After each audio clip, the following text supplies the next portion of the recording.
Lord Peter Wimsey paused at the wrought-iron gates of Blackwood Manor, his monocle catching the wan October light as he examined the heraldic beast carved into the weathered stone pillar.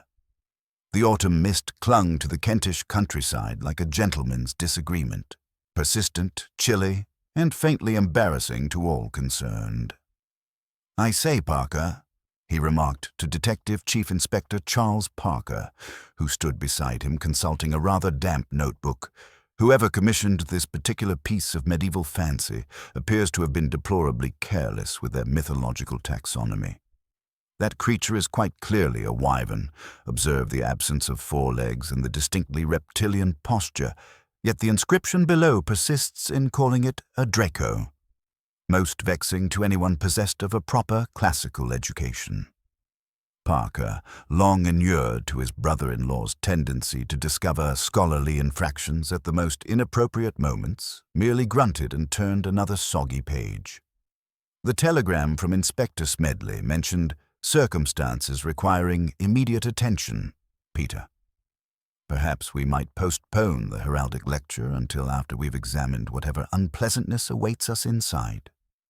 "My dear Charles," Wimsey replied, adjusting his impeccably knotted tie with the air of a man preparing for battle. "Precision in small matters frequently illuminates precision in large ones. A gentleman who chooses to live beneath a misidentified mythological beast suggests either profound ignorance or deliberate irony. In my experience, both conditions tend to complicate one's domestic arrangements considerably."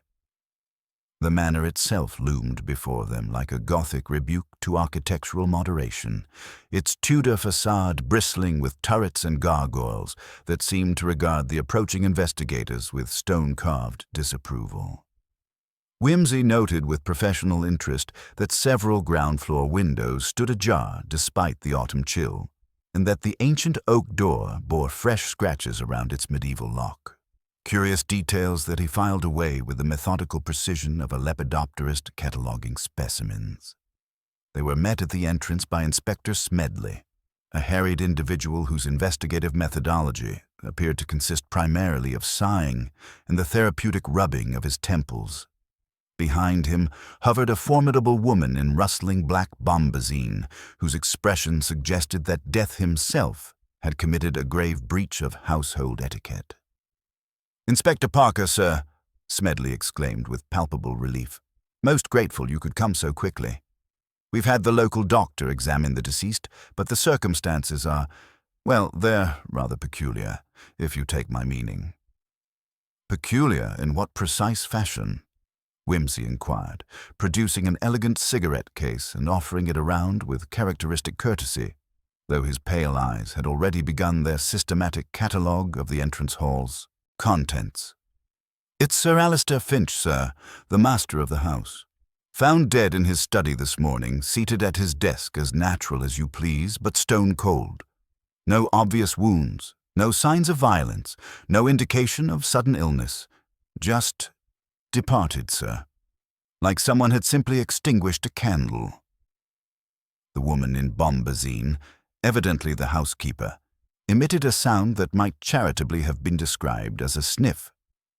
"Mrs. Gable, sir," she announced to Wimsey with the dignity of a dowager empress introducing herself at court. 15 years I've kept house for Sir Alistair, and I warned him repeatedly that his nocturnal habits would be the death of him. Always burning that dreadful oil lamp until all hours, poring over those musty old manuscripts. A heart attack, the doctor says. But I say it's scholarly neglect, pure and simple." Wimsey's monocle rose with an almost audible click as his attention fixed upon something beyond Mrs. Gable's shoulder. Through the open doorway of what was presumably the study, he could glimpse towering bookcases, the glint of ancient artifacts, and dominating one shadowed corner, an enormous carved wooden dragon whose scales seemed to shift and gleam in the flickering lamplight. "How perfectly fascinating," he murmured.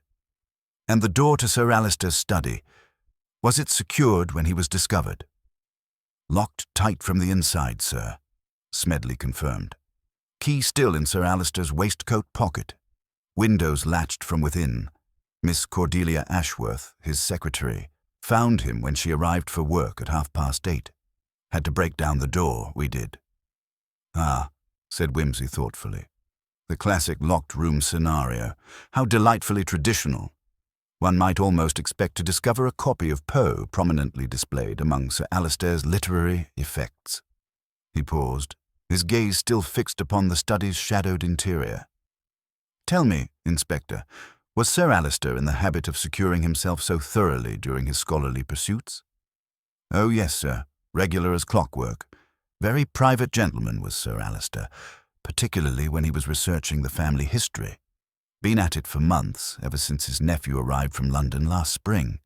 Seemed to stir something up in the old gentleman, if you catch my meaning. Parker looked up from his notebook with sharpened interest. Family history of what nature, precisely? Mrs. Gable's expression grew distinctly uncomfortable. Local legends, sir. Old stories about the Finch family curse. Sir Alistair had become quite obsessed with documenting every mysterious death in the family line going back centuries. Kept detailed records of every unexplained demise, every suspicious accident, every... She broke off, glancing nervously toward the study. Every what, Mrs. Gable? Whimsy prompted gently. Every time the dragon spoke, sir, she whispered, her voice barely audible above the autumn wind rattling the leaded windows. Whimsy's eyebrows rose, with genuine delight. The dragon spoke? How perfectly extraordinary. And when, pray tell, did this carved creature last favor the household with its conversation? Last night, sir, Mrs. Gable replied, her bombazine rustling like autumn leaves. Just as the clock struck midnight, Sir Alistair rang for me.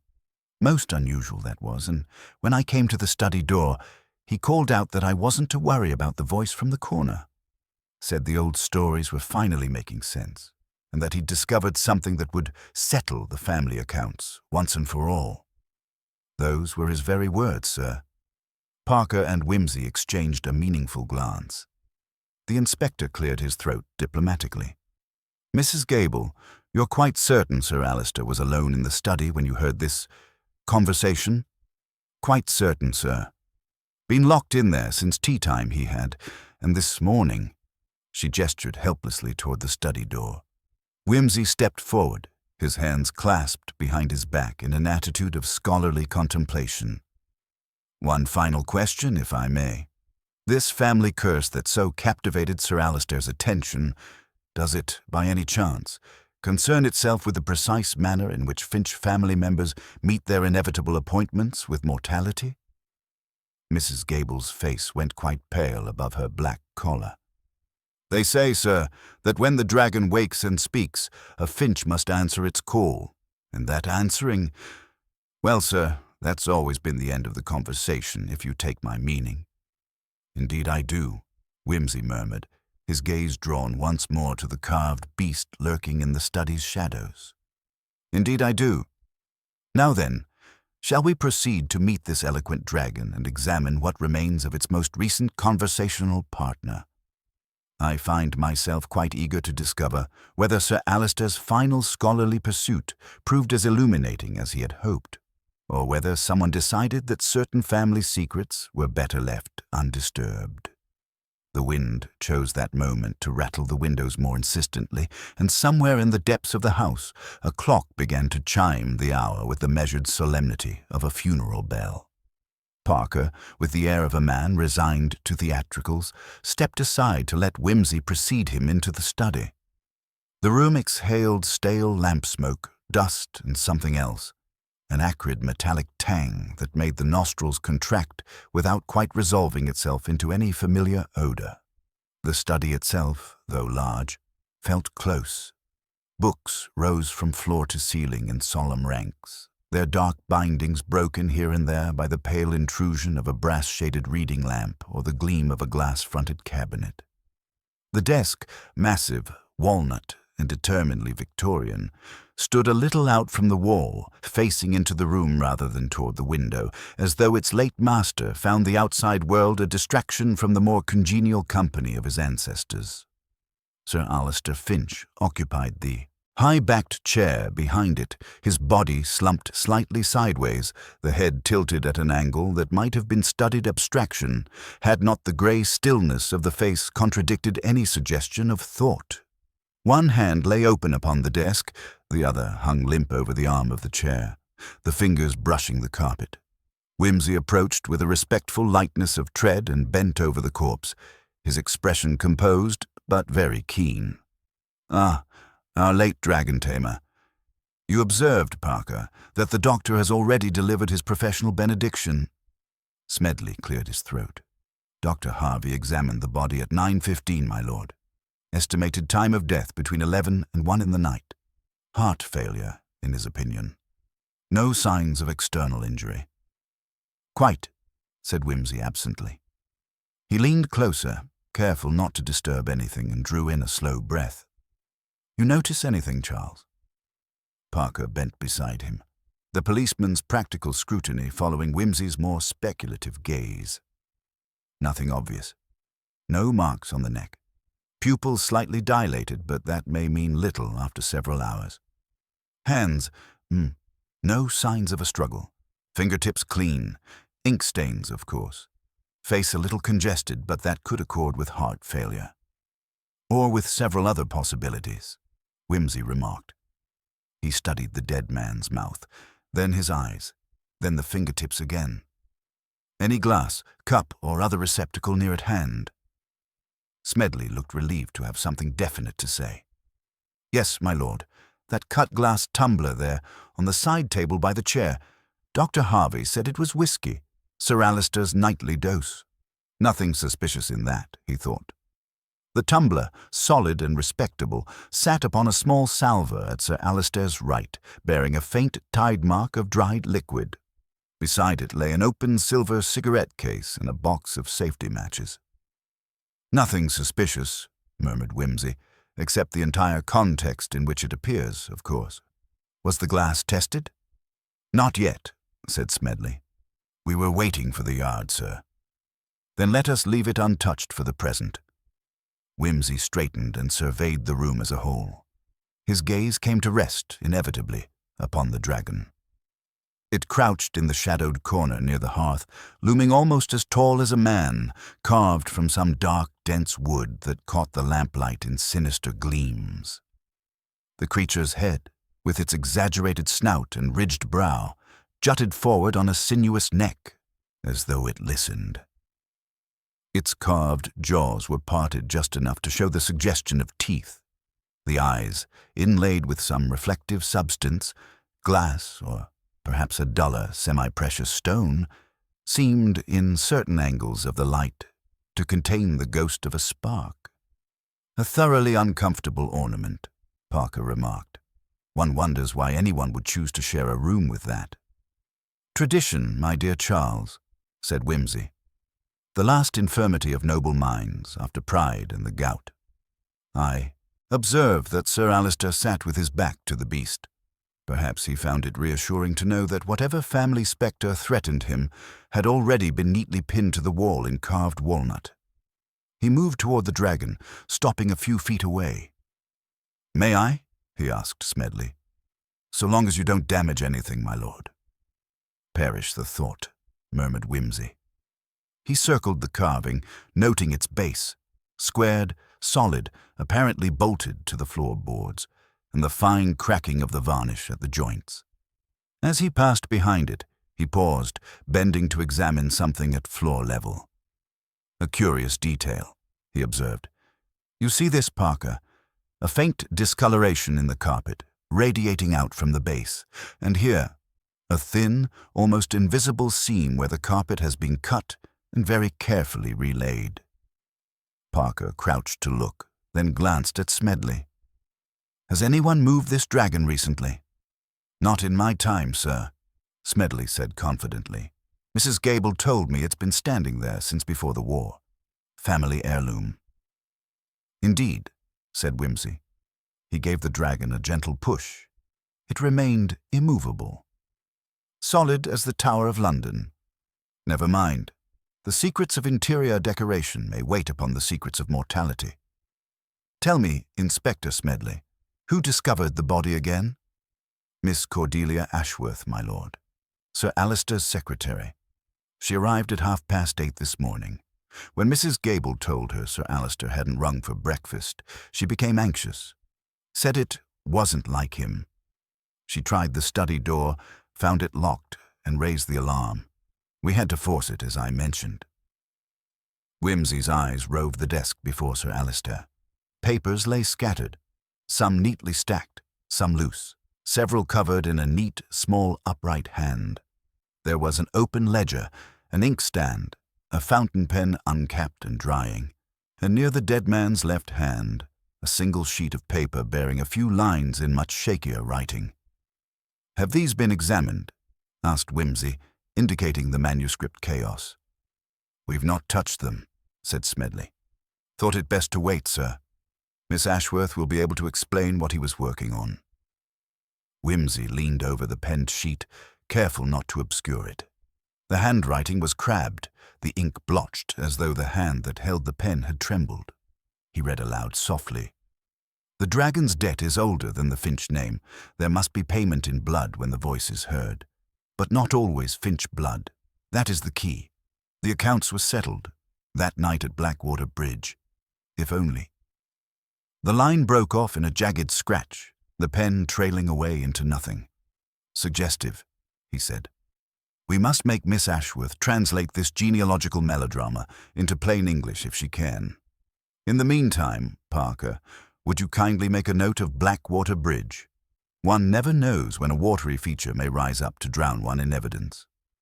His gaze drifted to the solitary window, a tall casement draped in thick red velvet looking out upon a strip of lawn and beyond that a belt of dark trees. He crossed to examine the latch, noting it was secured from within, the frame showing no signs of tampering. "Locked and honest as the Bank of England," he murmured, "and no signs of a human intruder." He turned abruptly to the mantelpiece, where an elderly brass-faced clock ticked with self-important regularity. Drawing out his watch, he compared the times with a slight frown. "Mrs. Gable, you mentioned winding this clock each evening at 7. "Like always, my lord," she confirmed from the doorway. "Then at present it is 8 minutes slow. A small discrepancy, but as we have nothing else to occupy us this cheerful morning, we may as well note it." Parker's pencil moved obediently in his notebook. "Inspector Smedley," Whimsy continued, "if you will allow Dr. Harvey to reclaim the late Sir Alister at his convenience, I think we might now profitably interview the lady who discovered our dragon's most recent conversational partner. I find myself quite eager to discover what Miss Ashworth can tell us about Sir Alister's final scholarly pursuits." As they prepared to leave the study, Whimsy paused once more, his gaze lingering on the carved dragon. In the shifting lamplight, its wooden features seemed almost animated, as though it were indeed listening to every word of their investigation with ancient, patient malevolence.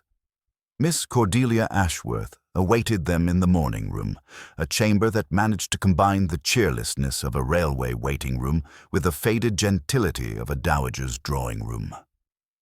She rose as they entered, a woman of perhaps 30 with intelligent grey eyes behind wire-rimmed spectacles and the sort of composed demeanour that suggested she could organise a funeral, a wedding, or a small revolution with equal efficiency. Her hands, however, betrayed her composure. They trembled slightly as she smoothed her dark skirt, and her knuckles were white where she gripped the back of her chair. "Miss Ashworth," said Parker, adopting his most reassuring official manner, "this is Lord Peter Whimsy, who is assisting us with our inquiries. We understand you discovered Sir Alister this morning?" "I did, Inspector." Her voice was low and controlled, with the faintest trace of Yorkshire in its vowels. "I arrived at 8:30, as is my custom. When Mrs. Gable informed me that Sir Alister had not rung for his breakfast tray, I knew immediately that something was amiss. He was a creature of absolute routine." Whimsy produced his cigarette case with characteristic courtesy. "May I?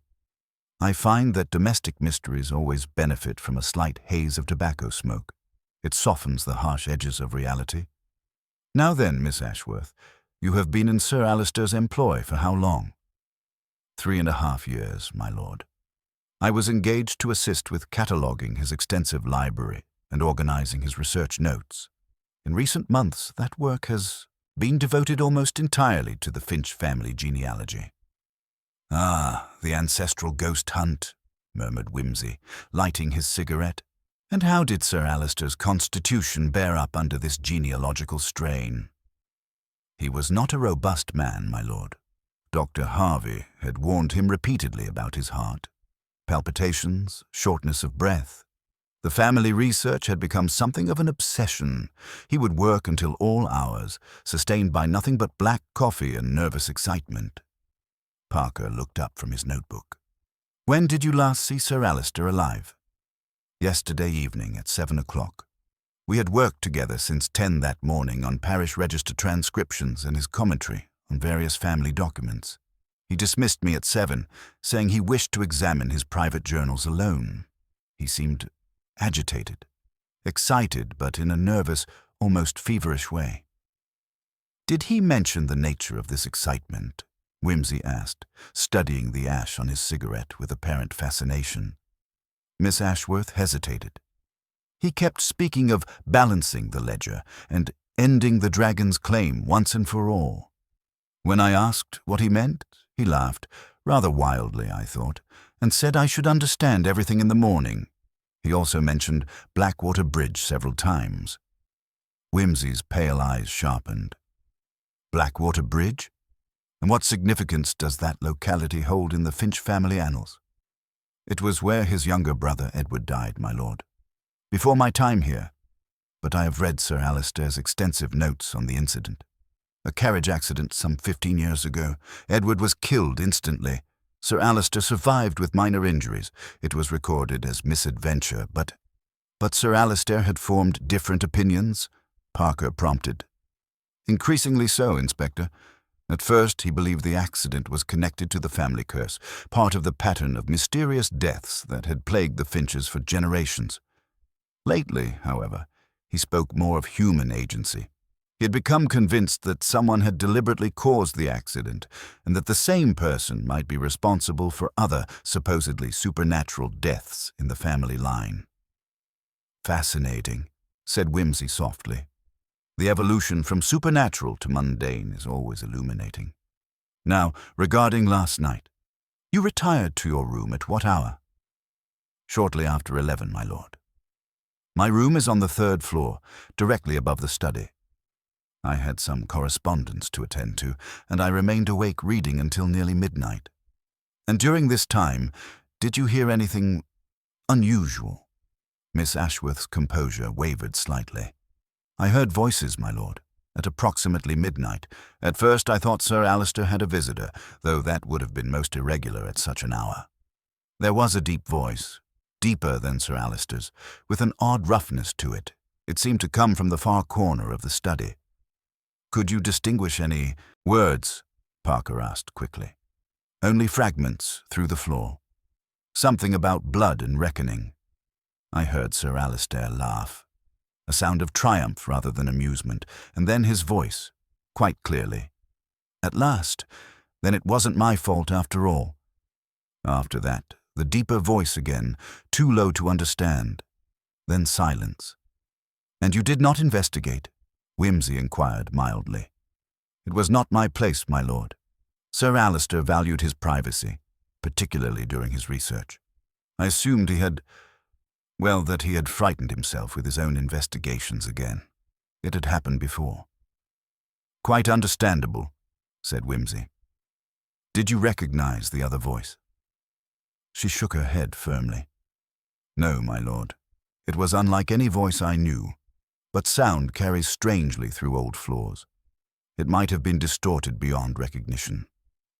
At that moment, the door opened to admit a figure whose appearance suggested that the word butler had been invented specifically to describe him. Tall, spare, with a face carved from seasoned oak and an expression of perpetual disapproval, he bowed stiffly to the assembled company. Baines, my lord, he announced to Whimsy with the dignity of a bishop introducing himself to the Almighty. I understand you wish to speak with me regarding Sir Alistair's final evening. Indeed we do, said Whimsy cheerfully. Tell me, Baines, when did you last see your master alive? At 9 o'clock precisely, my lord, when I delivered his coffee to the study. He appeared agitated, but not unwell. He instructed me to leave the tray and not to disturb him again unless he rang. That was the last time I saw him. And he did not ring? No, my lord. I retired to my quarters at 11. If he had rung after that hour, I would not have heard it. The bell system does not extend to the attic servants' rooms. How very inconvenient, murmured Whimsy. And the study key? Sir Alistair kept the only key, my lord. We found it in his waistcoat pocket this morning. The room has no other means of entry. I secured the window myself at 8:30 yesterday evening. Whimsy rose, stubbing out his cigarette with thoughtful precision. Thank you both. Most illuminating. Miss Ashworth, we shall need you to examine Sir Alistair's final notes. Your familiarity with his research may help us decode his last discoveries. For now, however, I think we must return to the scene itself. There are certain acoustic properties of the study that require investigation. As they prepared to leave, Whimsy paused at the door. One final question, Miss Ashworth. This family research that so consumed Sir Alistair, had he mentioned any living persons who might have been uncomfortable with his investigations? Her grey eyes widened slightly. He did mention his nephew, Julian Finch, once or twice, and his goddaughter, Miss Lydia Blackwood, but only in passing, my lord. I assumed they were merely part of his genealogical calculations. Assumptions, said Whimsy pleasantly, are the termites in the woodwork of investigation. They appear harmless until the entire structure collapses. Come, Parker, let us return to our loquacious dragon and see what other secrets the study walls may whisper. The morning mist had thickened outside the windows, and somewhere in the house a clock chimed the half-hour with the measured solemnity of a funeral bell. They returned to the study with the measured deliberation of scholars approaching a particularly recalcitrant manuscript. The air had grown no warmer in their absence, and the autumn light filtering through the heavy curtains cast the same theatrical shadows across the dragon's carved features. Whimsy positioned himself behind the great walnut desk, his pale eyes making a systematic survey of the room's contents. Now then, Parker, he said, settling into Sir Alistair's chair with the air of a man preparing to solve a mathematical theorem. Let us approach this puzzle with proper scientific method. Miss Ashworth heard two distinct voices, one recognizably Sir Alistair's, the other emanating from the dragon's corner. The laws of physics, I fancy, remain constant even in Kent.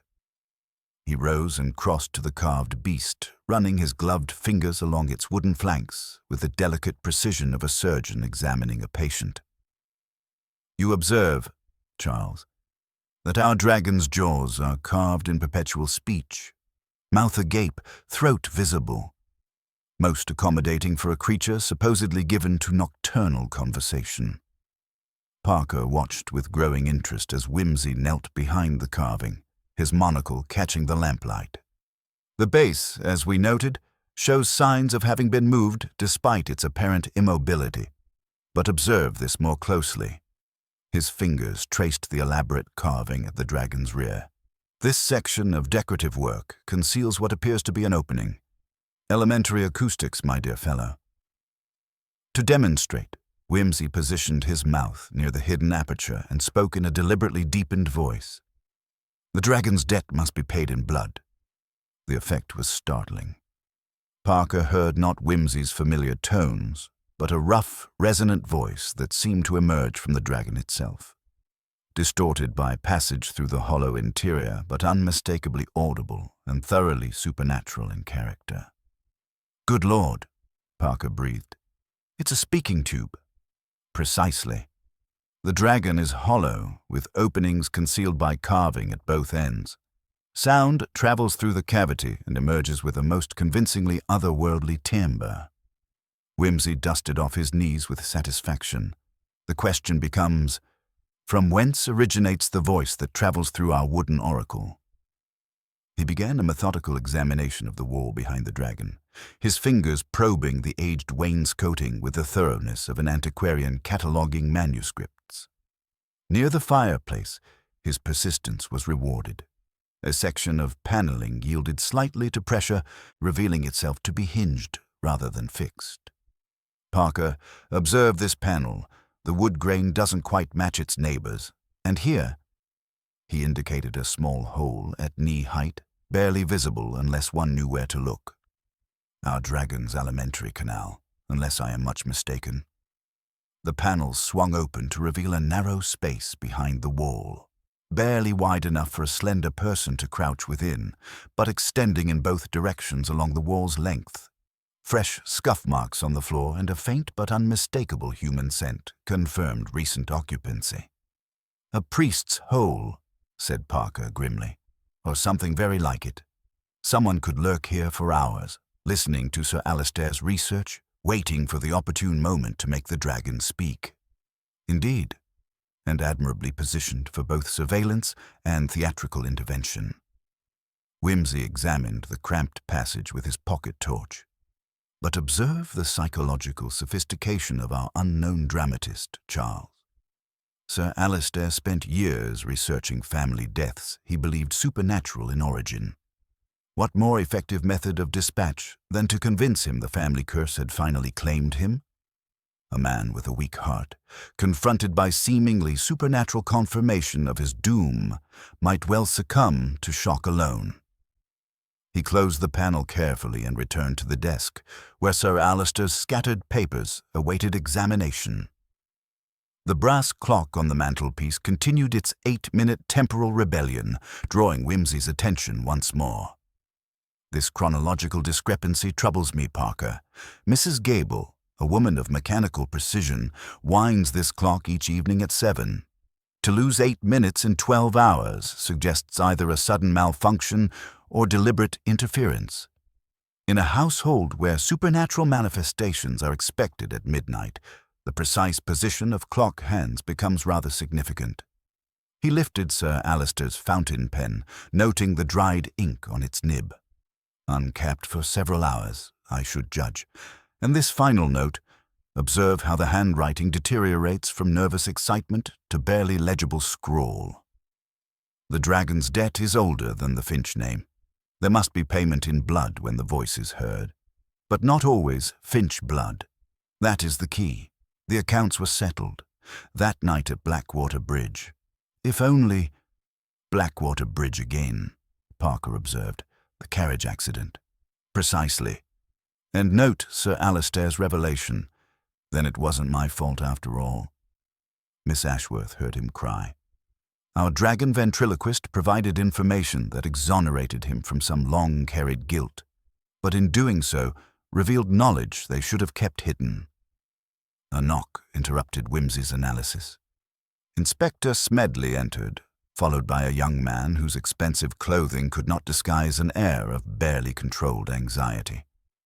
"Julian Finch, my lord," Smedley announced, "Sir Alistair's nephew."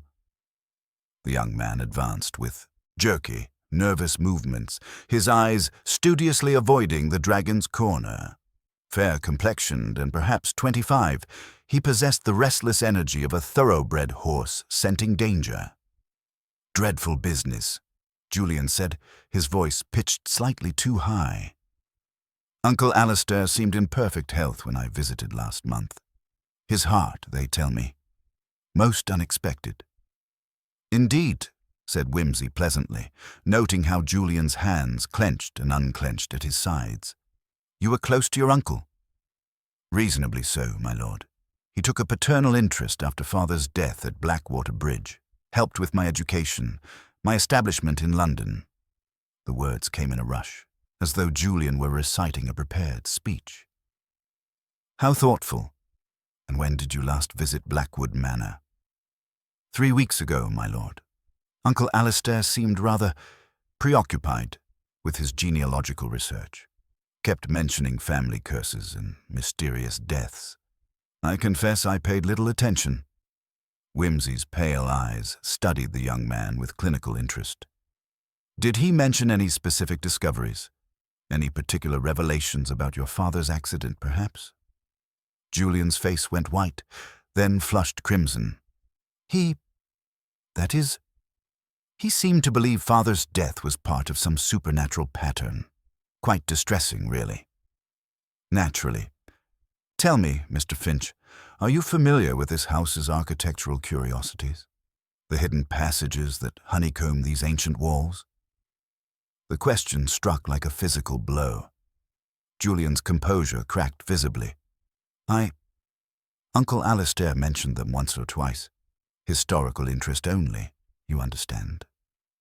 Of course, said Whimsy smoothly. History has such a way of intruding upon the present, particularly in houses where the past refuses to remain properly buried. His gaze drifted to the dragon. Magnificent carving, is it not? I understand it has quite a voice of its own. Julian's nervous glance followed Whimsy's, and for a moment stark fear flickered across his features. Just an old family relic, he said quickly. Rather grotesque, I've always thought. Indeed, murmured Whimsy, though I fancy our wooden friend has more to tell us before this investigation concludes. Grotesque relics, in my experience, often prove the most eloquent witnesses to family secrets.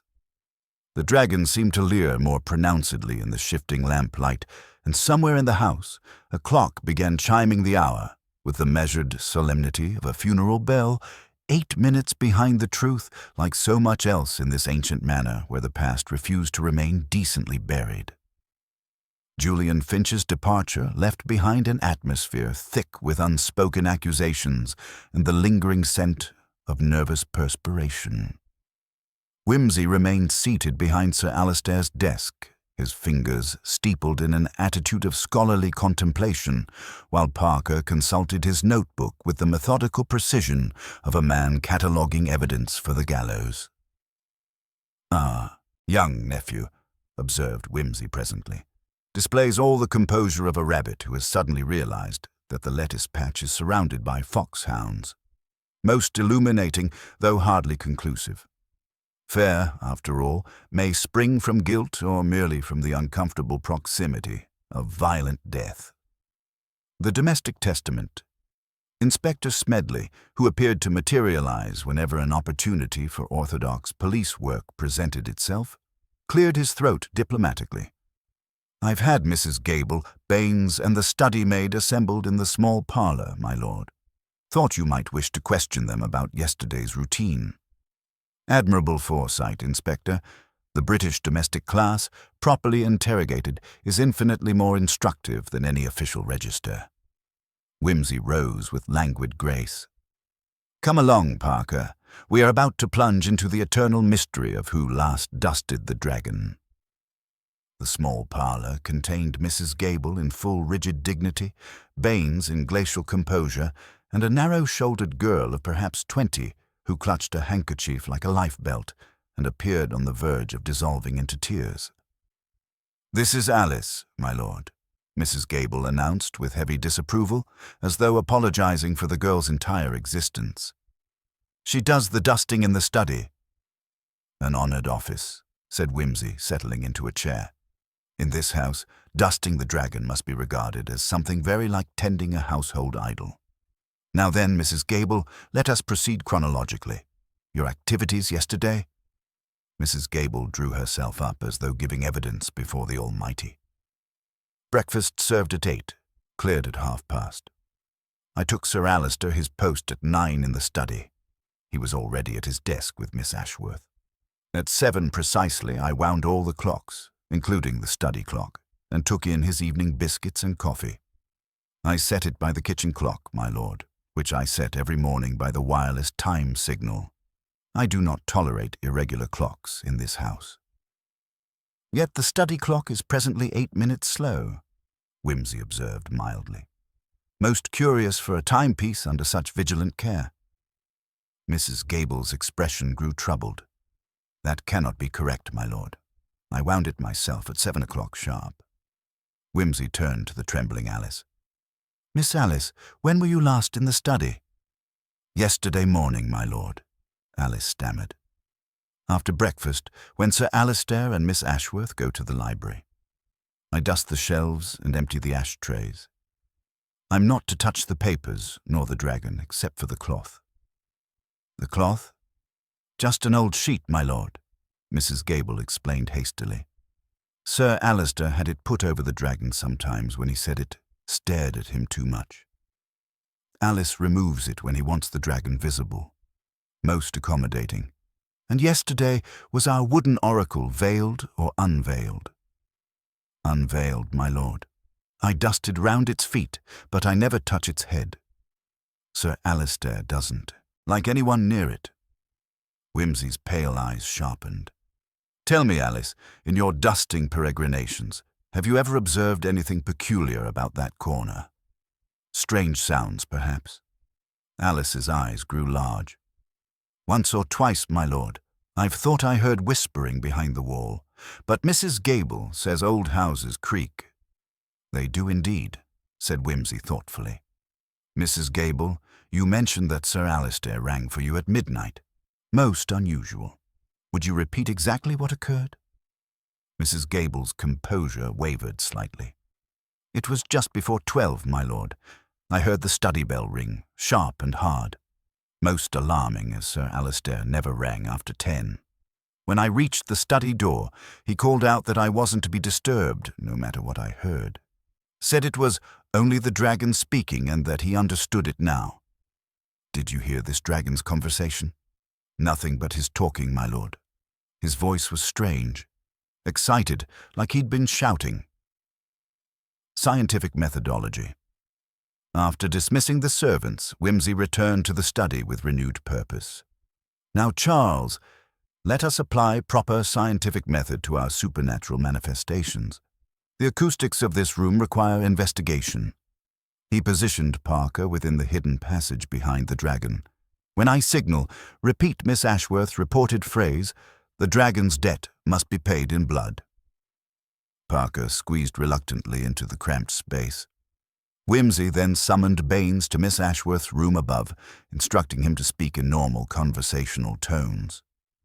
The results were illuminating. Baines's voice from above came through as muffled, indistinct murmurs, barely audible through the thick floorboards.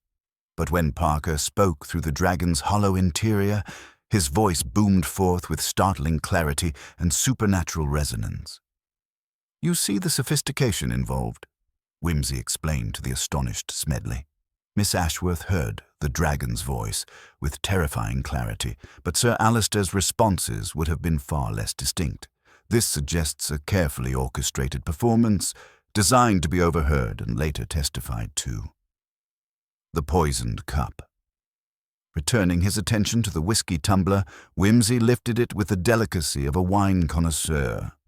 The glass bore not only the residue of whiskey, but a barely perceptible oily film that caught the lamplight with prismatic intensity.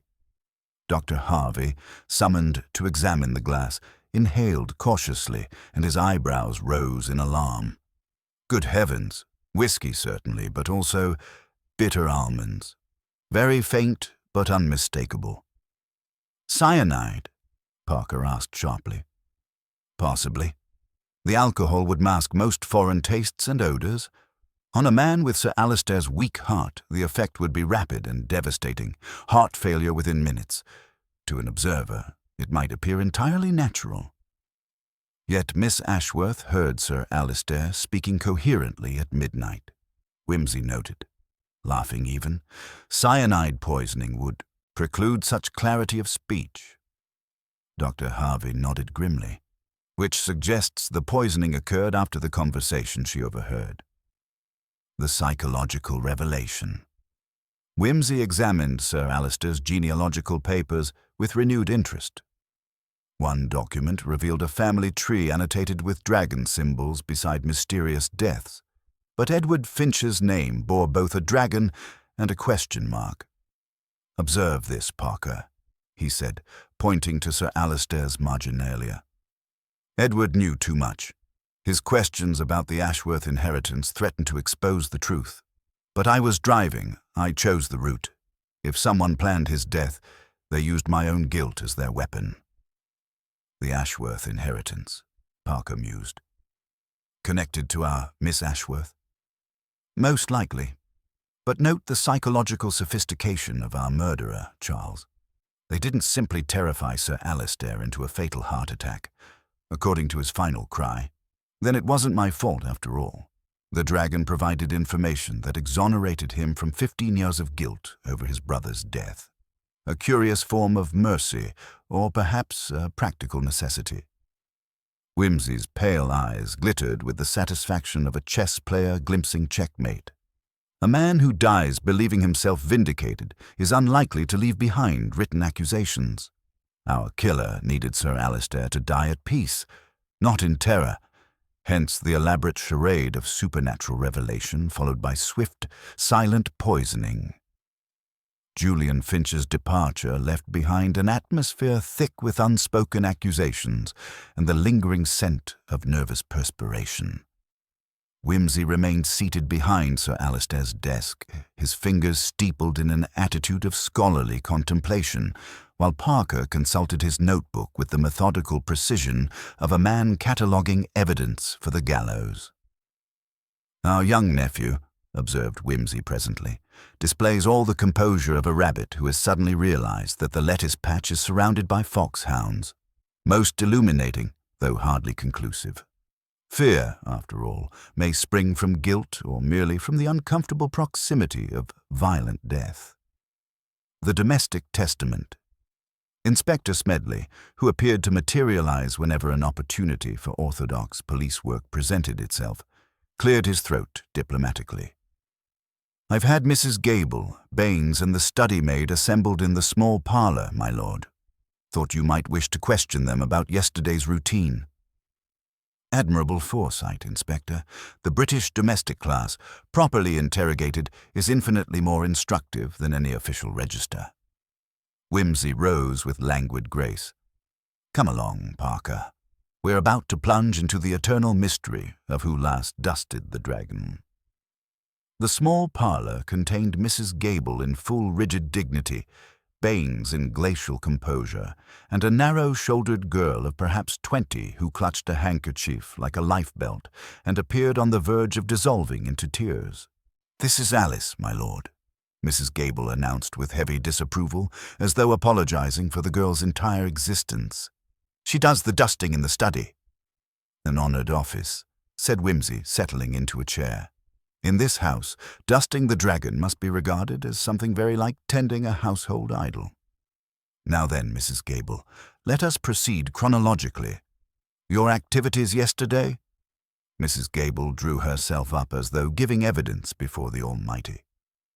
"Breakfast served at 8, cleared at past. I took Sir Alistair his post at 9 in the study. He was already at his desk with Miss Ashworth. At 7 precisely I wound all the clocks, including the study clock, and took in his evening biscuits and coffee. I set it by the kitchen clock, my lord, which I set every morning by the wireless time signal. I do not tolerate irregular clocks in this house." "Yet the study clock is presently 8 minutes slow," Whimsy observed mildly. "Most curious for a timepiece under such vigilant care." Mrs. Gable's expression grew troubled. "That cannot be correct, my lord. I wound it myself at 7 o'clock sharp." Whimsy turned to the trembling Alice. "Miss Alice, when were you last in the study?" "Yesterday morning, my lord," Alice stammered. "After breakfast, when Sir Alistair and Miss Ashworth go to the library. I dust the shelves and empty the ashtrays. I'm not to touch the papers nor the dragon, except for the cloth." "The cloth?" "Just an old sheet, my lord," Mrs. Gable explained hastily.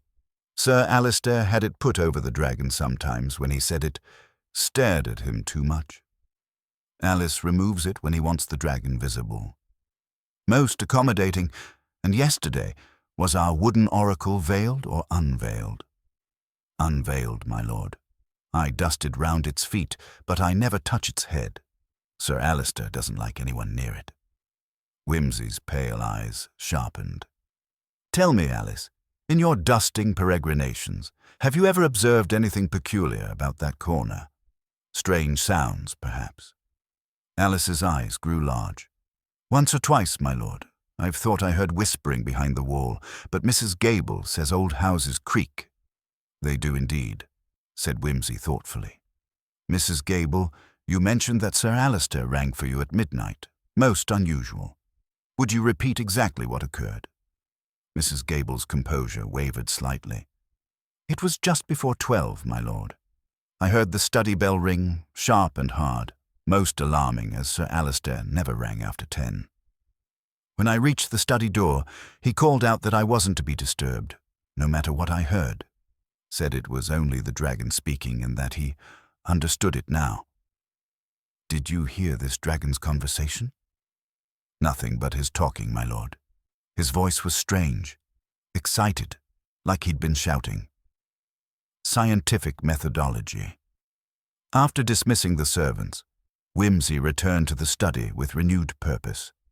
"Now, Charles, let us apply proper scientific method to our supernatural manifestations. The acoustics of this room require investigation."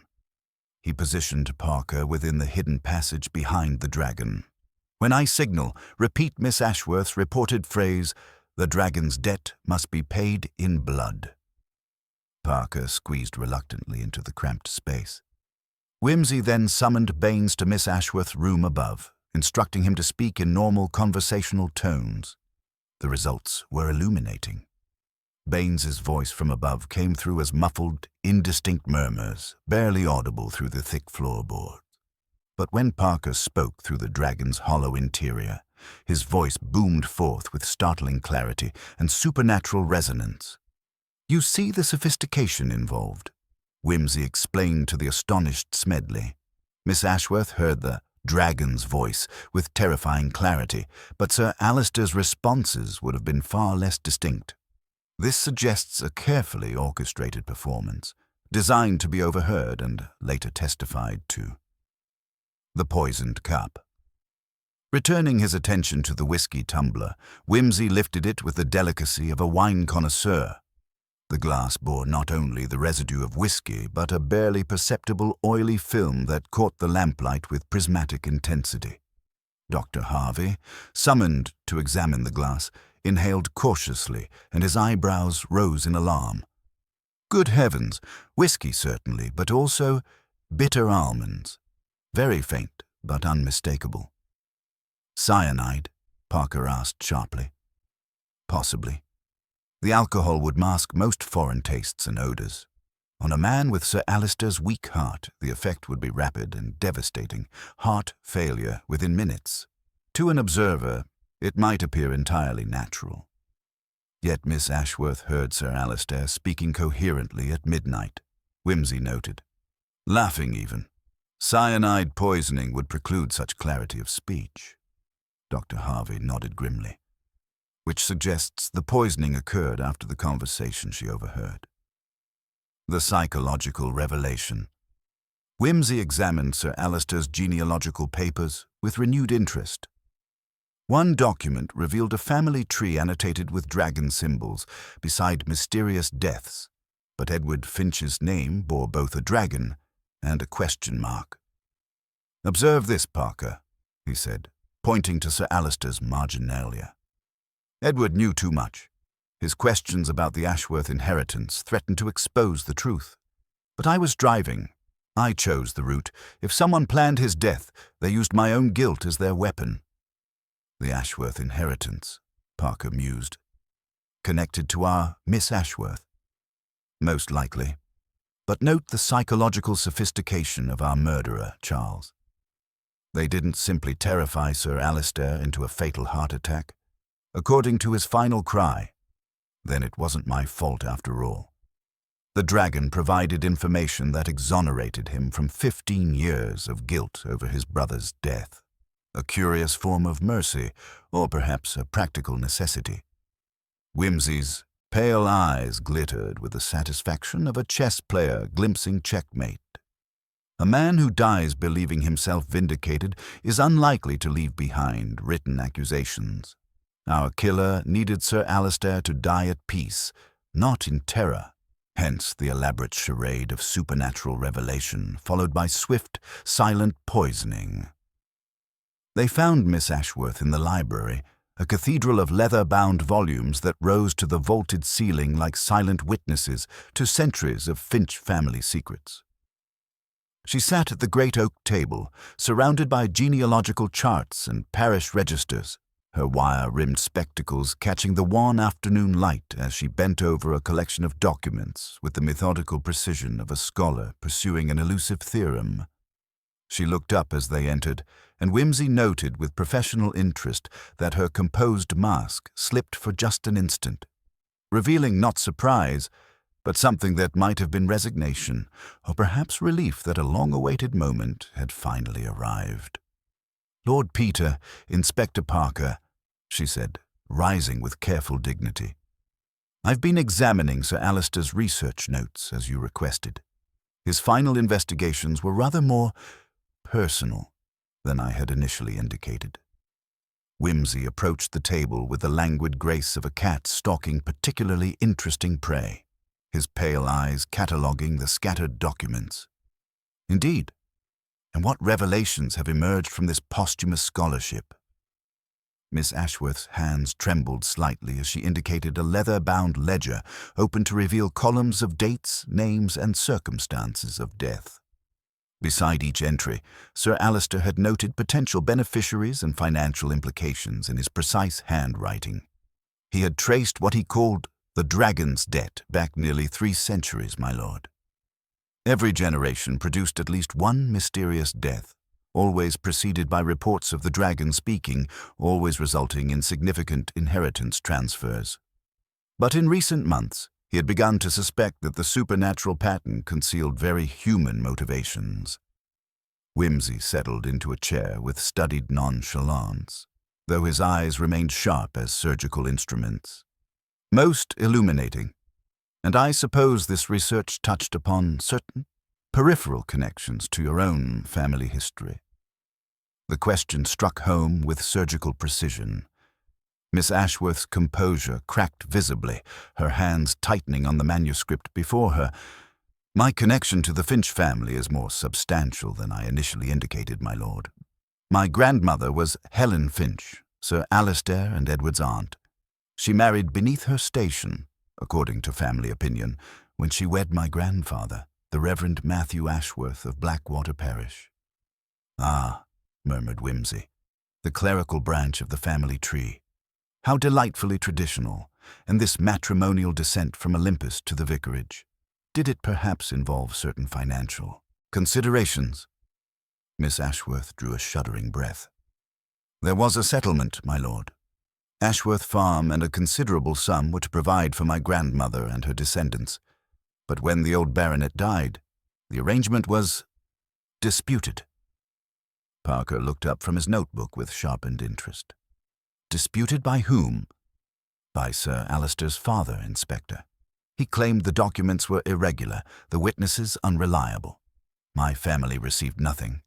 My grandmother died in genteel poverty, and my mother was raised to believe the Finches had cheated us of our rightful inheritance."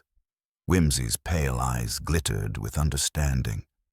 "And Edward Finch, in his genealogical enthusiasms, stumbled upon evidence of this ancient injustice?" "More than stumbled, my lord. Edward was methodical in his research. He found the original settlement documents hidden away in the estate archives. He also discovered correspondence suggesting that his father had deliberately suppressed our claim." "Most inconvenient for family harmony," Whimsy observed dryly, and Edward, being a gentleman of conscience, felt compelled to address this historical oversight. Miss Ashworth nodded, her grey eyes bright with unshed tears. "He wrote to my mother, explaining what he had discovered.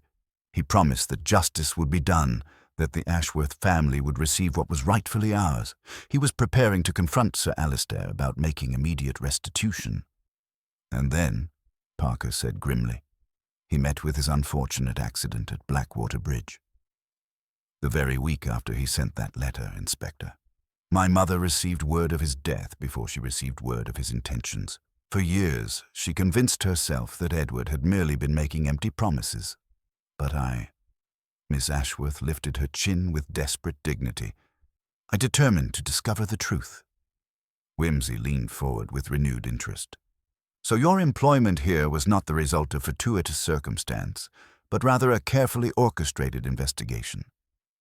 "I trained as a secretary specifically to gain access to the Finch family records, my lord. When Sir Alistair advertised for a research assistant, I saw my opportunity. At first, I intended merely to locate Edward's evidence and present our claim through proper legal channels. But your intentions evolved." Miss Ashworth's voice dropped to barely above a whisper. "Sir Alistair was not the monster I had expected to find, my lord. He was a lonely, guilt-ridden man, haunted by his brother's death. When he discovered my true identity, which he did, eventually, he was not angry, but rather relieved." "Relieved?" He said it explained why Edward had been so insistent about traveling to London that terrible night. Edward had been carrying proof of our family's claim, intending to consult with solicitors about forcing restitution.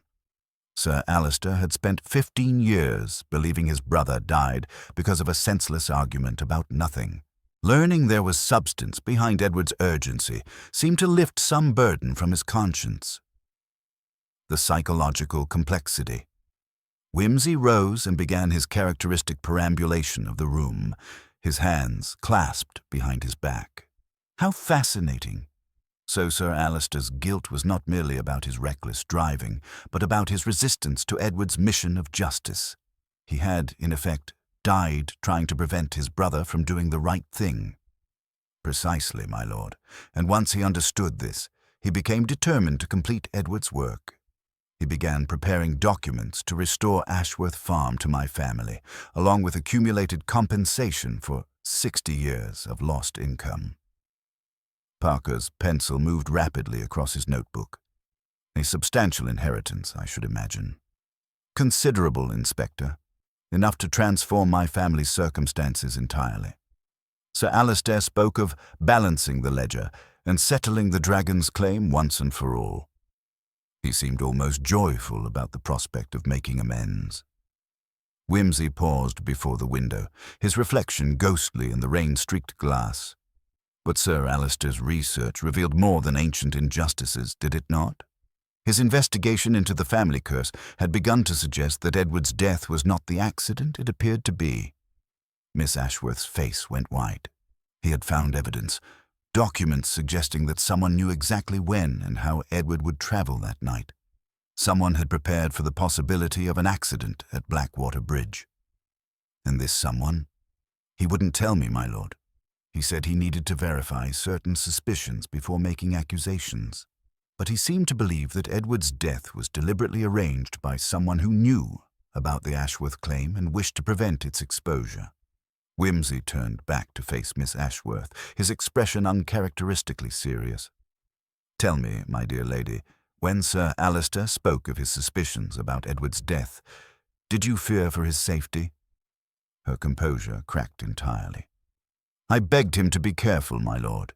If someone had killed Edward to suppress our claim, they might well kill again to prevent Sir Alistair from exposing the truth, but he insisted that justice must be served, regardless of personal risk." "And yet," Whimsy observed quietly, "someone did indeed silence Sir Alistair before he could complete his revelations. Someone who knew that his research was approaching dangerous conclusions." Miss Ashworth buried her face in her hands. "I should have done more to protect him. I should have insisted he involve the authorities immediately, rather than pursuing his investigation alone." Parker cleared his throat diplomatically. "Miss Ashworth, these documents Sir Alistair was preparing, the restoration of your family's inheritance, do you know their current status?" "Incomplete, Inspector. He had drafted the papers, but they required his signature and proper legal witnessing. His death occurred before the process could be finalized." "Most convenient," Whimsy murmured, "for someone who preferred the Ashworth claim to remain buried with its champions."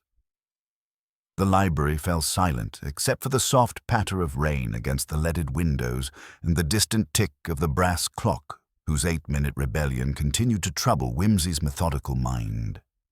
Somewhere in the depths of Blackwood Manor, footsteps echoed in the corridors. Measured, deliberate, approaching with the inexorable certainty of unfinished business. Miss Ashworth looked up from her hands, her grey eyes bright with determination despite her tears. Lord Peter, if Sir Alistair was murdered to prevent him from exposing Edward's killer, then that person has now claimed 2 victims from my family's circle. I will not, allow them to escape justice again. Admirable sentiment, said Wimsey softly. Though I suspect, Miss Ashworth, that justice in this matter may prove rather more complex than simple vengeance. The dragon's debt, it seems, involves obligations and betrayals that span generations. Before we can balance any ledgers, we must first understand exactly who has been keeping the books. At that moment, Baines appeared in the doorway with his characteristic silent materialization, his expression bearing the faintest suggestion of urgency beneath its customary glacial composure. "If you please, my lord," he announced with funeral dignity, "Miss Lydia Blackwood has arrived from London. She requests an immediate interview regarding Sir Alistair's death. She claims to possess information of vital importance to your investigation." Wimsey's eyebrows rose with genuine interest. The goddaughter arrives. Stage left. How perfectly timed. It seems, Charles, that our cast of interested parties is assembling with remarkable synchronicity. One begins to suspect that the dragon's final performance had a larger audience than was strictly advertised. The rain continued its steady percussion against the windows, and somewhere in the house, a clock began chiming the hour with the measured solemnity of a funeral bell. 8 minutes behind the truth, like so much else in this ancient manor where the past refused to remain decently buried. Miss Lydia Blackwood swept into the morning room with the theatrical precision of one accustomed to making entrances at precisely the right dramatic moment. She was perhaps 28, possessed of striking auburn hair and intelligent grey eyes that carried both grief and a certain brittle determination. Her travelling coat, though elegant, bore the telltale signs of hasty departure from London, and her gloved hands trembled slightly as she removed them with studied composure. "Lord Peter Wimsey," she announced, extending her hand with practised grace, "I came the moment I received word of Uncle Alistair's death. I must tell you immediately. I do not believe for one instant that he simply succumbed to heart failure." Wimsey rose with characteristic courtesy, noting how her voice carried the faint polish of expensive finishing schools overlaying what might have been genuine Yorkshire vowels. "Indeed, Miss Blackwood. And what leads you to such a decidedly sceptical conclusion regarding Dr. Harvey's professional assessment?" She began pacing the room with restless energy, her silk skirts rustling like autumn leaves. "Uncle Alistair telephoned me only 2 days ago, Lord Peter. He was excited, almost feverish, saying he had finally uncovered the serpent in the garden and that the dragon would be silenced once and for all. He specifically asked me to come down this weekend, claiming he had revelations that would settle family accounts permanently." Parker looked up from his notebook with sharpened interest. "Miss Blackwood, what was your precise relationship to Sir Alistair?" "He was my godfather, Inspector, and after my parents died when I was 10, he became my guardian and benefactor. He paid for my education, supported my establishment in London, and had promised—" Her voice caught slightly. "He had promised a substantial marriage settlement upon my engagement." Wimsey's pale eyes sharpened with understanding. "Ah, and this settlement, was it perhaps a matter of some immediate urgency?" Miss Blackwood's composure cracked visibly. "I am engaged to Captain Richard Thornton of the Guards, my lord. We had hoped to marry before Christmas, as Richard's regiment is posted to India in the spring. Without Uncle Alistair's settlement, such timing would be impossible. Richard is a younger son without substantial private means." "Most inconvenient," Wimsey observed mildly. "And Sir Alistair's recent enthusiasm for genealogical justice, did this perhaps threaten to complicate your matrimonial arrangements?" "He spoke constantly of balancing the ledger and making restitution to the Ashworth family," He seemed determined to restore their inheritance, regardless of how it might affect other obligations. Her voice dropped to barely above a whisper. I begged him to consider that the living should not be sacrificed for ancient wrongs, but he was inflexible. "Tell me, Miss Blackwood," Whimsy continued, settling into his chair with renewed attention, "in your years at Blackwood Manor, did you ever encounter references to the dragon's mechanical properties?" Her eyes widened with surprise. "You know about grandfather's contraption? I thought that old diagram was merely his fantasy." "Diagram?" Sir Reginald, Uncle Alistair's grandfather, was obsessed with mechanical curiosities. He left behind notebooks filled with sketches of hidden panels, speaking tubes, and theatrical devices. One diagram showed how he had given the dragon its proper voice through some sort of hollow construction connected to passages behind the walls. I showed it to Uncle Alistair years ago, thinking it amusing. He laughed and said it proved the family curse had always been nothing more than stage machinery. Parker's pencil moved rapidly. "Do you know who else might have seen this diagram?" "Anyone with access to the family papers, I suppose. Julian certainly, if he ever bothered reading grandfather's notes. Possibly the servants. There's very little in this house that Baines doesn't know about." At that moment, Alice appeared at the door, clutching the silver salver Whimsy had noted for its curious displacement. "Mrs. Gable sent me, my lord," she stammered. "She says this needs proper polishing, but look." Whimsy took the salver with delicate precision, examining its surface under the lamplight. There, beneath the faint residue where the whiskey glass had rested, was a barely visible but unmistakable impression, the intricate pattern of scales and a serpentine head. "Good heavens," Parker breathed, "Sir Alistair's signet ring." "Precisely," Whimsy said, his voice carrying quiet triumph. "The dragon's seal pressed into the silver when our victim's hand was positioned just so. But observe this more closely, Charles."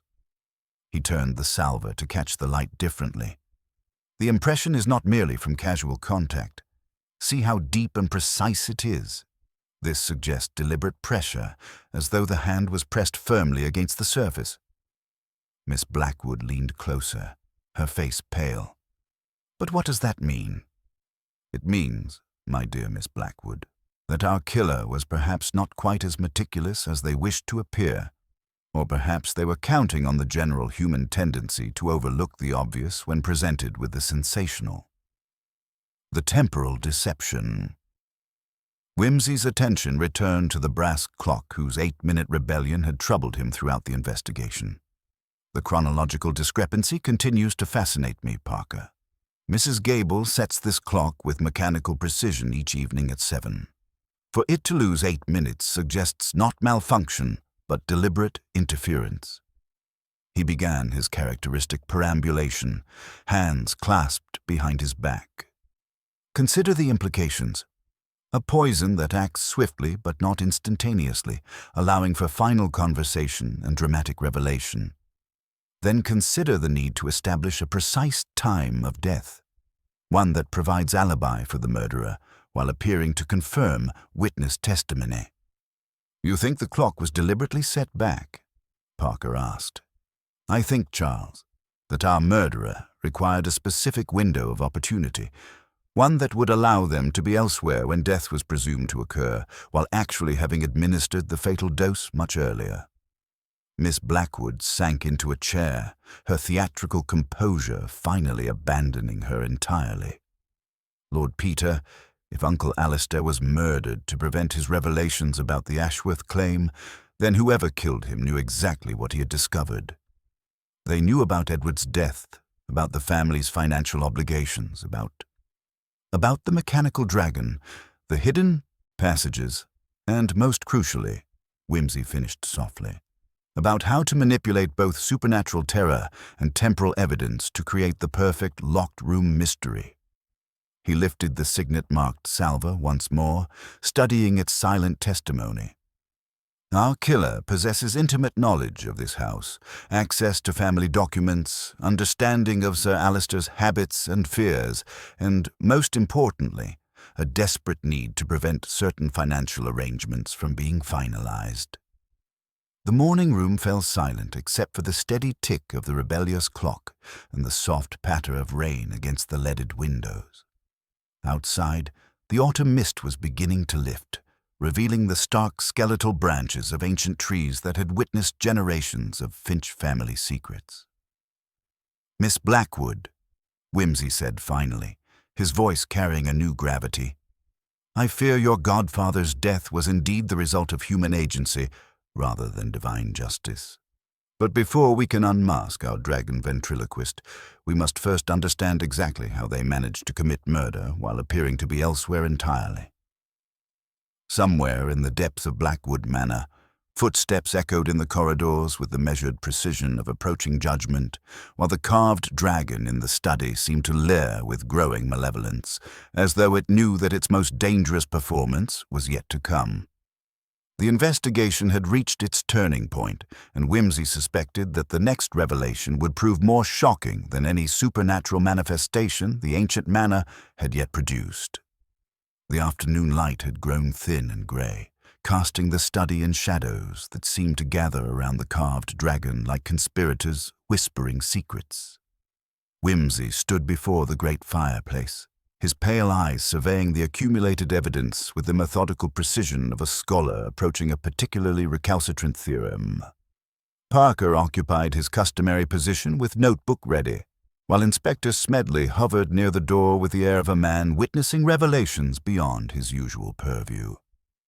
"We shall now," announced Whimsy with characteristic precision, "subject our timeline to rigorous examination.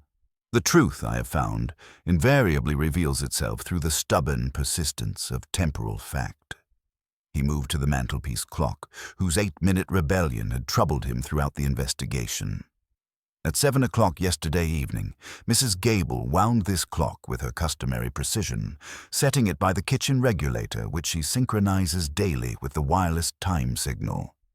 Yet this morning, we found it 8 minutes slow, a discrepancy that initially appears trivial, but proves central to our murderer's elaborate deception.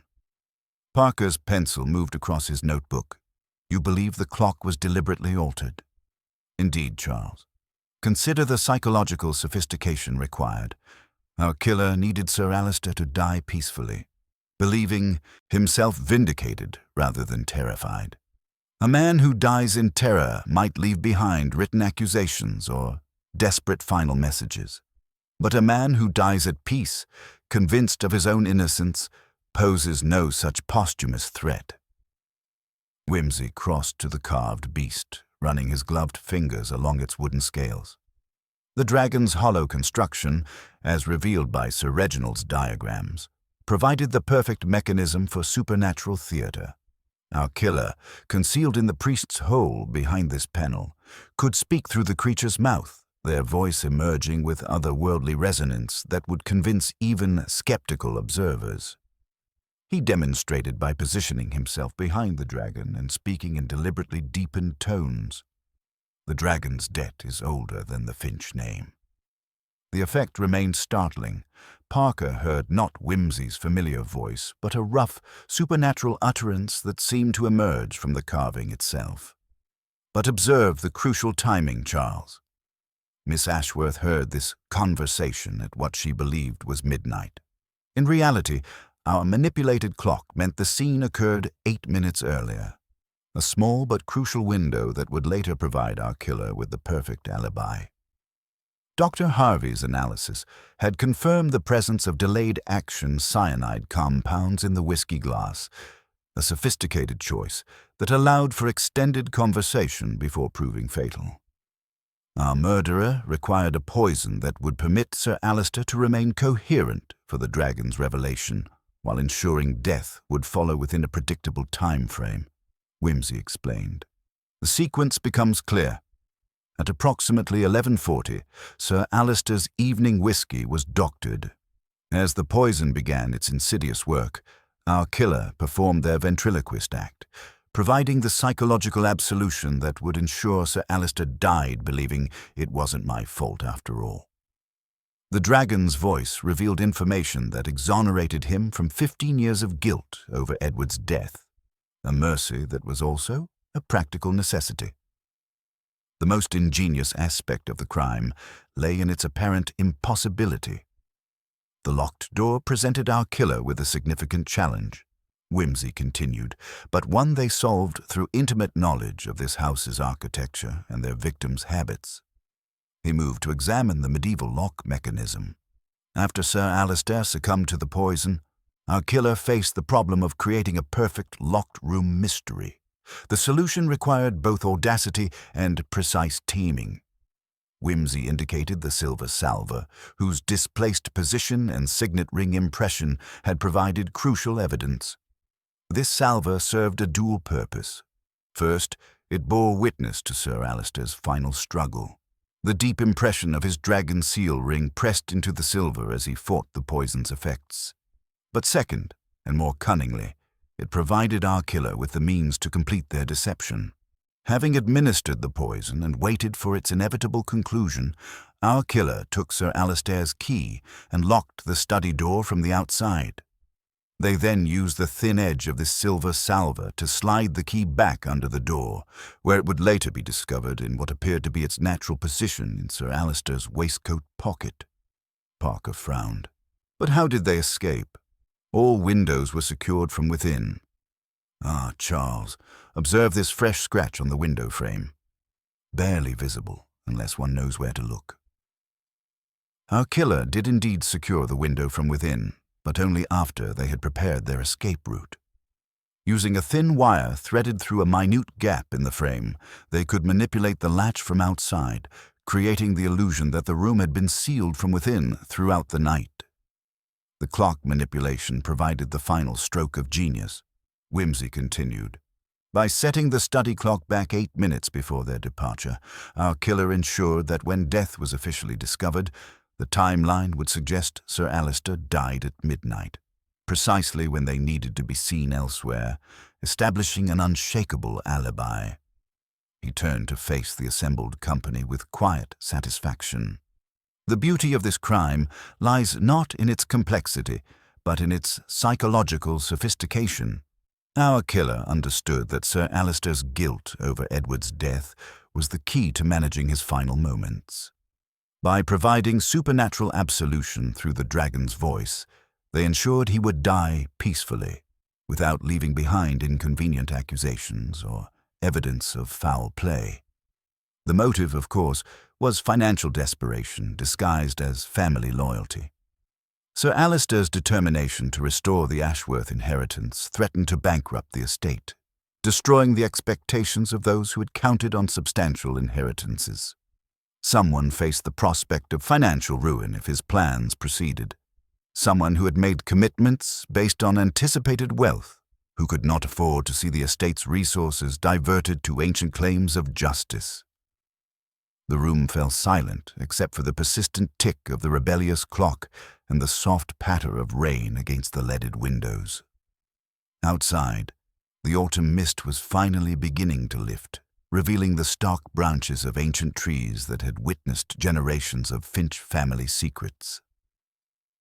Our killer possesses intimate knowledge of this house's hidden architecture, access to family documents, understanding of Sir Alistair's research and emotional vulnerabilities, and, most crucially, the theatrical temperament necessary to stage such an elaborate performance. They move through life as upon a stage, managing emotions and perceptions with the skill of a professional dramatist. Whimsy's pale eyes surveyed the evidence once more. The displaced salver, the manipulated clock, the hollow dragon with its acoustic secrets. The crime required not just opportunity and motive, but the psychological acuity to understand that sometimes mercy and murder spring from the same desperate source. Our killer needed Sir Alistair to die believing himself innocent rather than guilty, vindicated rather than condemned. We have reconstructed the method, established the motive, and identified the psychological profile of our culprit. Whimsy concluded with quiet authority. The dragon's debt, it seems, was indeed paid, but not by supernatural agency.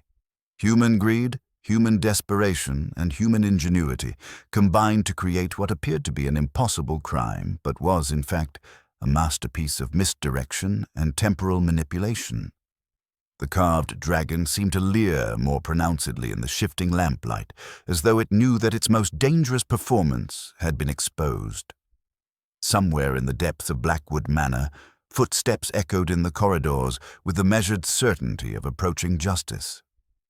The mechanical oracle had spoken its piece, but Whimsy suspected that the most shocking revelation, the identity of the dragon's human voice, was yet to come.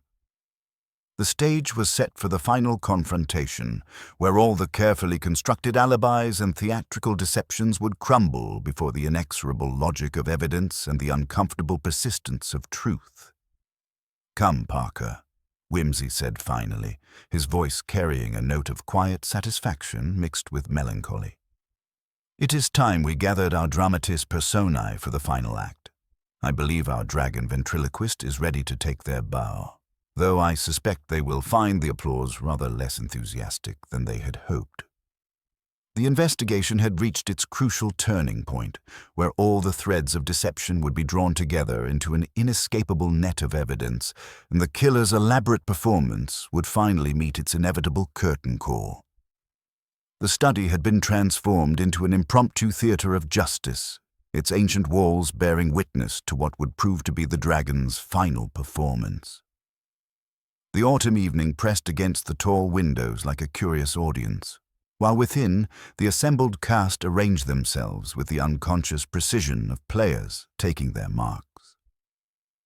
Miss Ashworth sat rigidly upright in a high-backed chair, her wire-rimmed spectacles catching the lamplight. Julian Finch positioned himself near the fireplace, his expensive clothing unable to disguise the restless energy of a thoroughbred sensing danger. Miss Lydia Blackwood occupied the sofa with studied grace, though her gloved hands betrayed her composure through their subtle, constant trembling. Mrs. Gable and Baines stood with funeral dignity near the door, while Dr. Harvey clutched his medical bag like a talisman against the supernatural. Inspector Smedley flanked the entrance with 2 constables, their presence lending official gravity to the proceedings. Whimsy entered with characteristic languid precision, Parker at his side bearing the accumulated evidence, the silver salver with its telltale impression, photographs of the manipulated clock, and Sir Alister's final, unfinished manuscript. "Ladies and gentlemen," Whimsy began, settling into Sir Alister's chair with the studied nonchalance of a professor preparing to deliver a particularly complex theorem, "we are gathered to resolve what initially appeared to be supernatural manifestation, but has proven to be a masterpiece of human ingenuity and psychological manipulation." He produced his cigarette case with characteristic courtesy. The death of Sir Alister Finch presented us with a classic locked-room mystery. Yet, like all such theatrical productions, the truth lies not in the spectacle itself, but in the stagecraft behind it. Whimsy rose and approached the carved dragon, laying his hand upon its wooden head with almost affectionate familiarity. This creature, as we have established, is hollow, a speaking tube designed by Sir Reginald's mechanical ingenuity. The priest's hole behind this panel provided perfect concealment for our perpetrator to deliver their other-worldly performance. He demonstrated by speaking through the hidden aperture, his voice emerging from the dragon's mouth with startling supernatural resonance. Julian Finch visibly flinched at the effect. But the true sophistication of this crime lay in its temporal manipulation. Whimsy continued, moving to the brass clock whose 8-minute rebellion had troubled him throughout the investigation. Mrs. Gable, a woman of mechanical precision, wound this timepiece at 7 o'clock yesterday evening, setting it by her kitchen regulator, which she synchronizes daily with the wireless signal. Yet this morning we found it 8 minutes slow. His pale eyes surveyed the assembled company with surgical precision. This discrepancy was no accident, but the cornerstone of an elaborate alibi. Our killer required a specific window of opportunity, one that would allow them to be seen elsewhere when death was presumed to occur, while actually having administered the fatal dose much earlier. Miss Blackwood's breathing had grown shallow, though her theatrical composure remained intact. The crime required not merely opportunity and motive, but the theatrical temperament necessary to stage such an elaborate performance, Whimsy observed, beginning his characteristic perambulation. Our killer understood that Sir Alister's guilt over Edward's death was the key to managing his final moments. The dragon's voice provided supernatural absolution, revealing that Edward's death was not the result of Sir Alister's reckless driving, but part of a deliberate murder scheme. He lifted the silver salver, its surface catching the lamplight. This innocent piece bears witness to our killer's one miscalculation. The deep impression of Sir Alister's dragon seal ring tells us he was still conscious, still struggling, after the dragon had delivered its message of vindication. The delayed action cyanide compound allowed for extended conversation before proving fatal, a mercy that was also a practical necessity. Whimsy's gaze settled with chilling precision on Lydia Blackwood. Miss Blackwood, your telephone call to Captain Thornton in London was logged by the hotel operator at 11:52 last evening. What you believed was midnight, according to your manipulated timepiece. A perfect alibi, carefully constructed to place you 40 miles away when your godfather supposedly died. The accusation struck like a physical blow. Miss Blackwood's theatrical mask finally began to crack, her face cycling through shock, denial, and a terrible dawning resignation. You possessed intimate knowledge of this house's hidden architecture, access to Sir Reginald's mechanical diagrams, and most crucially, the acting ability to convince Sir Alister that the family curse was finally speaking truth rather than lies. You needed him to die, believing himself innocent rather than guilty, vindicated rather than condemned. Having administered the poison to Sir Alister's evening whiskey, you performed your ventriloquist act, providing the psychological absolution that would ensure peaceful death. After the poison's inevitable conclusion, you used this salver's thin edge to slide the key back under the locked door, while the window latch was manipulated from outside using a seamstress's wire, a technique any accomplished needlewoman would know. Julian found his voice, though it emerged as barely more than a whisper. Lydia, you couldn't have... Not Uncle Alister. Miss Blackwood rose from the sofa with trembling dignity, her auburn hair catching the lamplight like burnished copper.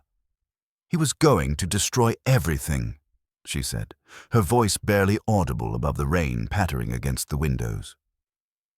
Richard's regiment sails for India in 3 months. Without the marriage settlement, we couldn't marry before his departure. Tears began streaming down her face, though her voice remained controlled with desperate precision. I begged Uncle Alister to delay his restitution plans, to consider that the living should not be sacrificed for ancient wrongs. But he was inflexible, almost joyful about impoverishing the estate to satisfy claims from people he'd never met. Her composure dissolved entirely as the full weight of confession overwhelmed her theatrical training. I didn't intend murder initially. I only wanted to frighten him, to make him believe the family curse opposed his plans. But when I saw how the dragon's voice affected him, how it provided the absolution he'd craved for 15 years, I realized this was my only chance to stop him while ensuring he died at peace rather than in terror. The room fell silent except for Miss Blackwood's quiet sobbing and the persistent tick of the rebellious clock. Whimsy's expression had grown uncharacteristically grave, his usual detached amusement replaced by something approaching melancholy. The poison was administered with surgical precision, he said quietly. You timed everything perfectly, the dragon's revelation, the clock manipulation, your telephone alibi. A masterpiece of misdirection that might have succeeded indefinitely had you not left behind that signet ring impression. Miss Blackwood looked up through her tears, her gray eyes bright with desperate relief and despair. I couldn't let Uncle Alister die believing himself a murderer. Whatever else I had done, I couldn't allow him that final torture. The dragon had to tell him the truth, that Edward's death wasn't his fault, that someone else had planned and executed that accident 15 years ago. Inspector Smedley stepped forward with professional gravity, though his expression bore uncomfortable recognition that justice in this matter would prove more complex than simple punishment. "Miss Blackwood, I must ask you to accompany me. There will be formal charges." She nodded with dignity that somehow transcended her tears. "I understand, Inspector. I've been expecting this moment since I heard Uncle Alistair cry out, 'Then it wasn't my fault after all.' I knew then that my performance had been too convincing, too complete. I had given him the peace I intended, but also sealed my own fate." As Smedley moved forward with quiet inevitability, Whimsy remained seated, his pale eyes reflecting the lamplight with something approaching compassion. "Terrible," he murmured, "is the word for a mercy that takes away a man's life because it threatens a woman's settlement. You gave him peace at the price of existence, Miss Blackwood.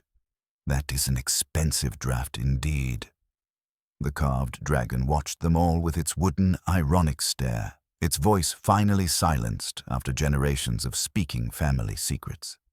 Outside, the autumn wind had risen, rattling the ancient windows with increasing insistence, while within the study, the brass clock continued its 8-minute rebellion against accuracy, as though time itself in Blackwood Manor preferred illusion to truth. The dragon's debt had been paid in full, but the final accounting would require wisdom beyond the reach of mere legal proceedings. In the shifting lamplight, the ancient manor seemed to settle around them with the satisfied sigh of a house whose deepest secrets had finally been exposed to the cleansing light of justice, though shadows still lingered in corners where other mysteries awaited their turn for revelation. The weight of Whimsy's accusation settled over the study like a funeral shroud, and for a long moment the only sounds were the persistent tick of the rebellious clock and Miss Blackwood's increasingly labored breathing. Her theatrical composure, which had sustained her through months of deception, finally began its inevitable collapse. "You cannot understand," she whispered, her voice barely audible above the autumn wind rattling the ancient windows. "None of you can understand what it means to watch your entire future crumble because of events that occurred before you were born. Uncle Alistair was prepared to destroy everything, my marriage, my security, my very identity, for the sake of abstract justice." Her hands trembled as she pressed them against her temples, and when she looked up, her grey eyes blazed with desperate intensity. "Richard's regiment sails in 3 months. 3 months, Lord Peter. Without the marriage settlement, I would be nothing, a governess perhaps, or a companion to some elderly harridan. Is that justice? Is that the price I must pay for wrongs committed by men long dead?" Julian Finch found his voice, though it emerged as barely more than a croak. "Lydia, you killed him. You actually killed Uncle Alistair." "I gave him peace," she cried, whirling to face her cousin with wild energy. "For 15 years, he tortured himself with guilt over Edward's death. I told him the truth, that Edward died not because of his reckless driving, but because someone had deliberately arranged that accident. I gave him the absolution he craved, even as I—" Her voice broke entirely. Whimsy's expression had grown increasingly grave, his usual detached amusement replaced by something approaching sorrow. "The psychological sophistication of your crime, Miss Blackwood, lies not in its mechanical execution, though that was admirably precise, but in your understanding that mercy and murder could spring from the same desperate source." He moved closer, his pale eyes reflecting genuine compassion despite the circumstances. "You needed Sir Alistair to die believing himself innocent rather than guilty, vindicated rather than condemned. A man who dies in terror might leave behind written accusations or desperate final messages, but a man who dies at peace, convinced of his own moral redemption, poses no such posthumous threat." Miss Blackwood's legs gave way, and she sank into Sir Alistair's chair with the boneless collapse of a marionette whose strings had been severed. "I couldn't let him suffer any more," she sobbed. Whatever else I had done, I couldn't allow him to die believing himself a murderer. The dragon had to tell him the truth about Edward, even if it was the last truth he would ever hear. Inspector Smedley stepped forward with reluctant authority, his professional duty warring with human sympathy for the broken woman before them. "Miss Blackwood, I must ask you to accompany me to the station. There will be formal charges." "I understand, Inspector," she said, her voice achieving a fragile dignity despite her tears. "I've been expecting this moment since I heard Uncle Alistair cry out. Then it wasn't my fault after all." I knew then that my performance had been too convincing, too complete. I had given him the peace I intended, but also sealed my own fate. She rose unsteadily, her theatrical training asserting itself even in extremity. May I have a moment to compose myself? I should prefer not to leave Blackwood Manor in complete disgrace." As Miss Blackwood was led from the study, her footsteps echoing with a hollow finality in the corridor beyond, Whimsy remained standing before the carved dragon. In the shifting lamplight, its wooden features seemed almost melancholy, as though the ancient creature understood that its voice had been permanently silenced. "Terrible," he murmured to Parker, "is the word for a mercy that takes away a man's life because it threatens a woman's settlement. She gave him peace at the price of existence, an expensive draft indeed."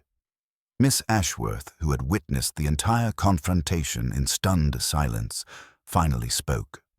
"What will become of Sir Alistair's research, his plans for restoring our family's inheritance?" "That," said Whimsy thoughtfully, "will depend largely upon young Julian's conscience and the persuasive power of documentary evidence. A man who has just witnessed the consequences of family secrets tends to develop surprisingly flexible principles regarding historical injustices." The study felt hollow now, emptied of its accumulated tension and tragic purpose. The brass clock continued its 8-minute rebellion against accuracy, as though time itself in Blackwood Manor preferred comfortable illusion to uncomfortable truth. Parker closed his notebook with the satisfied finality of a man who had witnessed justice served, however imperfectly. A sound chain of evidence, a full confession, and an intelligible motive. The courts will know what to make of it. "Will they?" Whimsy asked softly. "I wonder if any court can truly comprehend the psychological arithmetic that transforms love into murder or mercy into crime."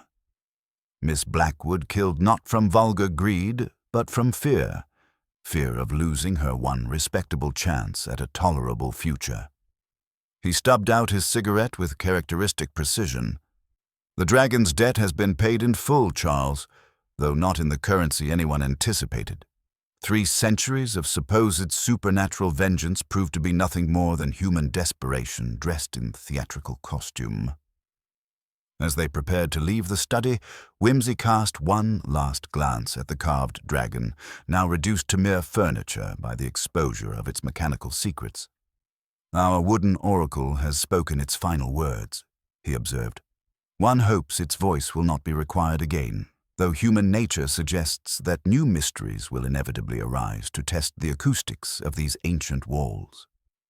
The autumn wind rattled the windows with increasing insistence, and somewhere in the depths of Blackwood Manor, a door closed with the finality of judgment. The dragon's voice had been silenced forever, but its legacy, the terrible understanding that the most convincing supernatural manifestations often spring from the most human of motivations, would linger long after the investigators had departed. In the gathering darkness, the ancient house seemed to settle around its exposed secrets, with the satisfied sigh of a creature finally relieved of carrying burdens too heavy for any architecture to bear indefinitely. The ledger was balanced at last, though the final accounting had required a currency of blood and tears that no mere financial calculation could ever adequately measure. Justice had been served, but like all human justice, it remained imperfect, incomplete, and tinged with the melancholy recognition that truth, however necessary, seldom brings the comfort that its revelation promises.